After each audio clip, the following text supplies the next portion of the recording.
Master minds commerce చదవాలనుకునే 10th inter విద్యార్థుల తొలి ఎంపిక. చిత్తూరు జిల్లా జీడి నెల్లూరు జైన్ ఫ్యాక్టరీలో మామిడి రైతు ఆత్మహత్యత్నం చేసుకున్నారు. బొమ్మవారిపల్లి గ్రామానికి చెందిన మామిడి రైతు లోకేష్ గత 4 రోజులుగా జైన్ మ్యాంగో జ్యూస్ ఫ్యాక్టరీ వద్ద మామిడి ట్రాక్టర్ లోడ్తో పడిగాపులు కాస్తున్నాడు. వర్షంతో తడిసి ఎండకు తట్టుకుని నిలబడ్డ జ్యూస్ ఫ్యాక్టరీ యాజమాన్యం ఇంతవరకు కూడా టోకెన్ నెంబర్ కేటాయించలేదు. కళ్ల ముందే కూటమి నేతల సిఫార్సుతో అడ్డదారిలో మామిడి లోడ్ ట్రాక్టర్స్ను జ్యూస్ ఫ్యాక్టరీలోకి పంపించి దిగుమతి చేసుకుంటున్నారు.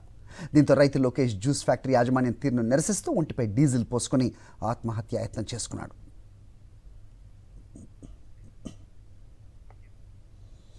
రైట్, సీఎం చంద్రబాబు సొంత జిల్లాలో మామిడి రైతుల అవస్థలకు సంబంధించి పూర్తి డీటెయిల్స్ మా ప్రతినిధి విజయమూర్తి అందిస్తారు. మూర్తి, చెప్పండి. గత సంవత్సరం కూడా ఇదే పరిస్థితి చూసాం, మళ్ళీ ఇదే రిపీట్ అవుతోంది.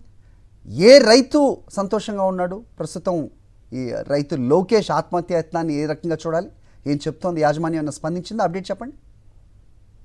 చిత్తూరు జిల్లాలో మామిడి రైతుల కష్టాలు పట్టించుకునే వారు కరువయ్యారు. సాక్షాత్తు రాష్ట్ర ముఖ్యమంత్రి చంద్రబాబు నాయుడు సొంత జిల్లాలోనే ఈ రోజు మామిడి రైతుల ఆక్రమణ గోడు వినటానికి ఈ రోజు కూటమి ప్రభుత్వం కనీసం పట్టించుకున్నటువంటి దయనీయ పరిస్థితులు ఈ రోజు ఉమ్మడి చిత్తూరు జిల్లాలో కనిపిస్తూ ఉన్నాయి. ఈ రోజు ఉదయం 6 గంటల సమయంలో ఈ యొక్క బొమ్మసానిపల్లికి చెందినటువంటి జీడి నెల్లూరు మండలం బొమ్మసానిపల్లికి చెందినటువంటి లోకేష్ నాయుడు అనేటువంటి రైతు తన ఆవేదనతో సిఫార్సు ట్రాక్టర్లకు మాత్రమే లోపల అనుమతిస్తున్నారు. 4 రోజులుగా జ్యూస్ ఫ్యాక్టరీల ముందు పడిగాపులు కాస్తున్నటువంటి మామిడి లోడు ట్రాక్టర్లను అనుమతించకపోవడంతో మనస్తాపంతో డీజిల్ ఒంటిపై పోసుకుని ఆత్మహత్యానికి ప్రయత్నించాడు.